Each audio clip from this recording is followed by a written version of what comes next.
Welcome everyone to this recording of the social media and electronic communication portion of the Minor Athlete Abuse Prevention Policy. Like the other recordings, I want to make sure that we just sort of break the policy down a little bit and talk through the different pieces.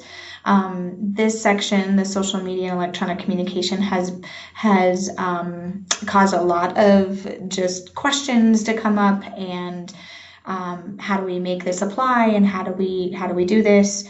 Really important to note as we get into this section that social media and electronic communication provide so much privacy potentially, and privacy is one of the biggest things that somebody with bad intentions needs to be able to harm or abuse a child. And so this section is really, really important, and why for so many years USA Swimming has required that teams have an electronic communication policy.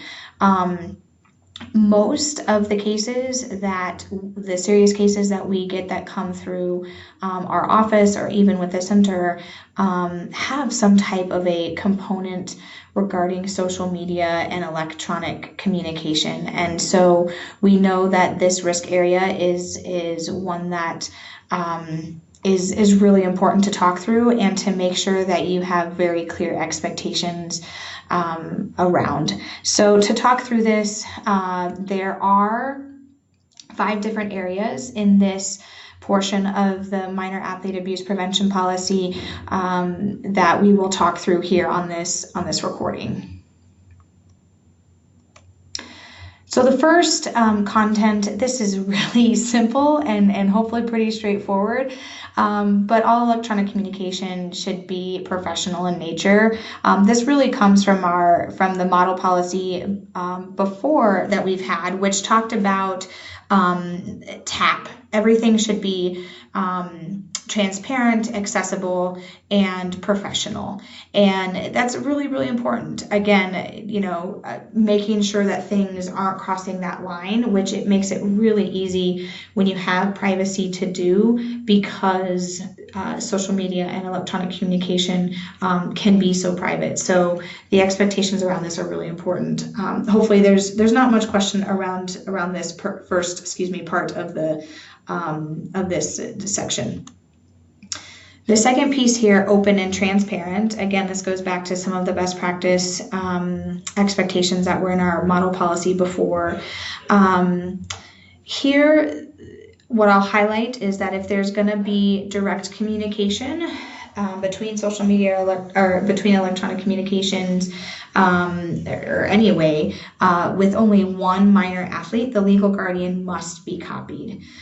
This is a little bit different than how it's been before, so just want to make sure that's really clear. The difference here is the second piece of this, which says that if you're communicating directly with like the entire team or a group of athletes, you don't have to copy all of their adults. You only need to copy another adult. So another coach, say, would be perfectly acceptable. So I want to make sure that I make that distinction, that if it's with one minor athlete, that the guardian must be copied. If it's with an entire team or it's a group conversation, then just copying another applicable adult is the expectation to be able to be in compliance with this part of the policy.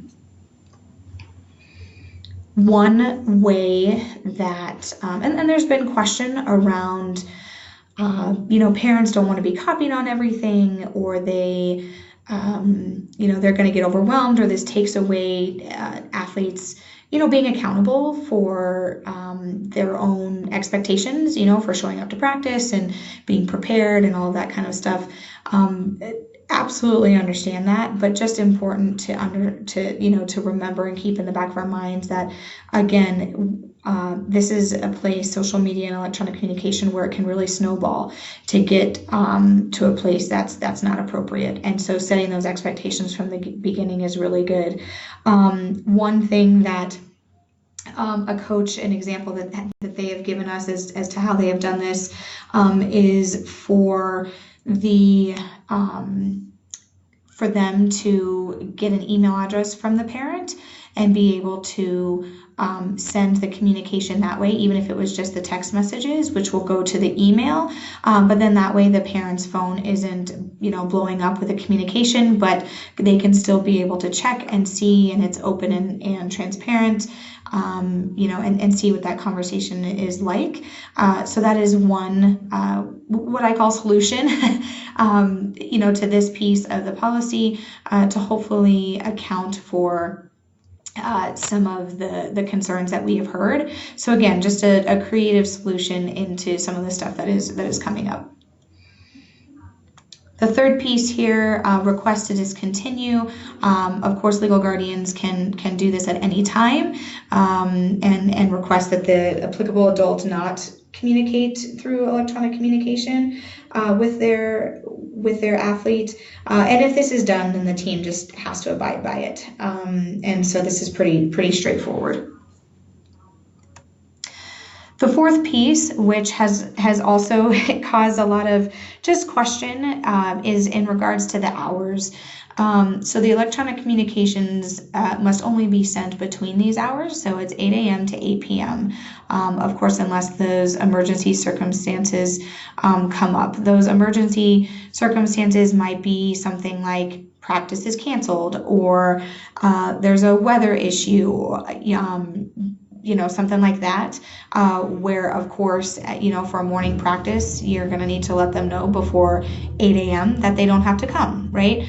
So those would be considered emergency circumstances, and it also addresses during competition travel. There's times where you're going to have to communicate to make sure that travel is done safely and everybody's getting where they need to go, and those kinds of things. There are many questions that have come up in regards to LSCs and their communication with athletes who might be serving on either the LSC board or even for national committees. And what we have said is that that the electronic communication must be still between the hours of 8 a.m. to 8 p.m. So if you're going to send out meeting notes or meeting minutes after a meeting, then just auto delay that to be sent the next day. That's pretty simple. If it is going to be like a committee call or a LSC board meeting that is happening, we know that this stuff has to happen later in the evening. Everybody has regular lives and stuff going on, and so those types of meetings would be okay, but understanding that the communication piece, as far as sending out minutes and stuff like that, just auto delay that or do it the next day as a follow-up.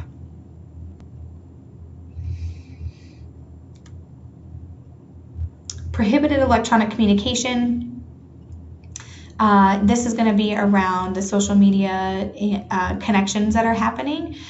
So it's not permitted for an applicable adult with authority over minor athletes to maintain that private social media connection. We cannot stop, sometimes we say well, who can you follow in those types of situations with those social media platforms? If it's an open and public profile, then you can't stop somebody else from following you, but you wouldn't be able to follow them back. So that's a piece of it. Also a fan page and celebrity contact. Highlighting this here just because there are, for example, Olympians that would be, considered applicable adults, but people follow their pages, and certainly that would be appropriate.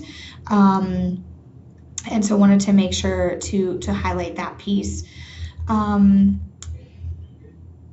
The bottom part of this is no different than what it has been in the past, but don't send private or instant or direct messages. This is really called out here.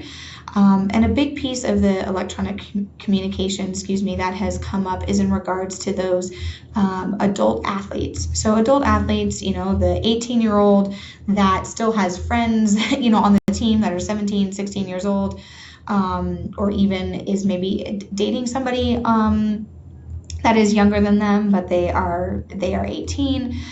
It is certainly not expected that they are going to stop being friends on social media or stop sending text messages to each other or talking to each other or anything like that.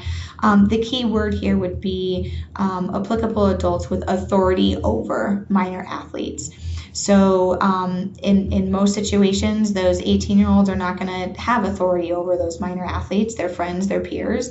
And in that case, this part of the policy wouldn't apply to them, which I think hopefully will ease some worries that people have had, because we certainly do not want to be telling people who they can and can't be friends with, right?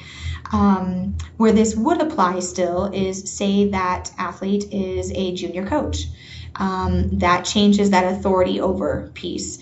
And they have that hat of coach, and so certainly want to make sure that they're following the expectations, but we also realize that they're still kids, and in those types of situations, violations of the policy by an athlete 18 or older with another athlete who is 14 or older would be treated in an educational way, not in a punitive way.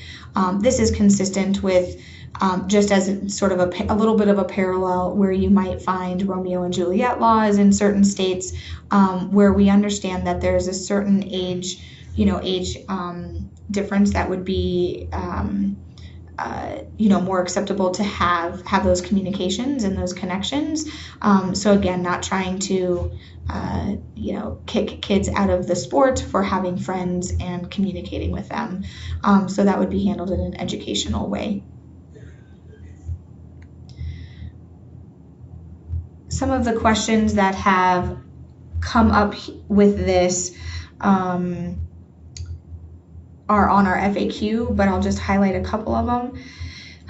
Such as, can the team still use their electronic communication policy that they have had in place for a number of years instead of this one? And the answer to that is no. It certainly is expected that you adopt the minor athlete abuse prevention policy in full, and that will supersede or take the place of all of those other policies that you have had in place. So that would include the social media and electronic communication policy, as well as if you've had a locker room policy or a travel policy. MAP will take place of all of that.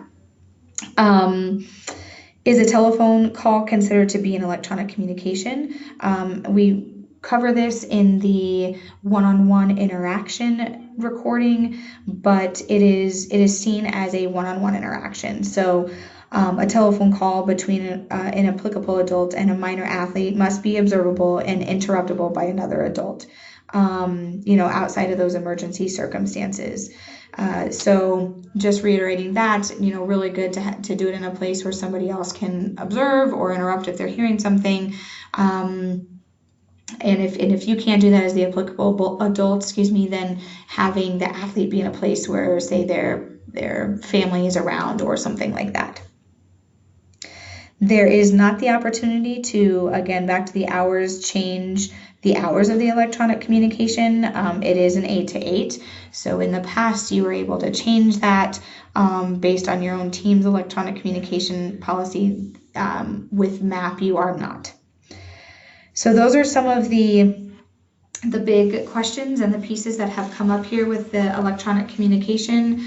Again, please look at the FAQ and visit the other resources, to help answer the questions that you might have. And if that is not helpful or you don't get what you're looking for, please reach out to us at the email address on here, and we are happy to connect with you to help answer any other questions that you have. So thanks everyone for being really thorough in reading the policy and finding the places that you might have questions or that it might be difficult to follow the policy, and reaching out, to make sure that we have some solutions so that everybody can get this done. Thank you so much. Bye now.